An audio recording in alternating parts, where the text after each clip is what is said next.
Isiniguro ng Department of Transportation na ligtas at maayos ang biyahe ng mga pasahero kaugnay ng papalapit na undas. Sa isinagawang inspeksyon ni DOTR Acting Secretary Giovanni Lopez sa 8 bus terminal sa Cubao, 4 dito ang bumagsak sa pamantayan ng ahensya.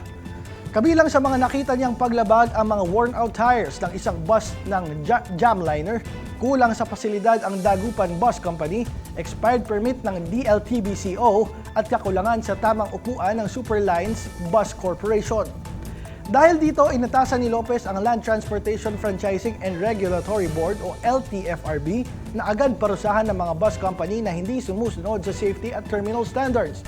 Binigyang diin din yang dapat may maayos na upuan, ventilasyon, malinis sa palikuran, kabilang ang all-gender restrooms at lugar para sa mga driver at mga pasahero na magpapalit ng diaper o magpapa-breastfeed.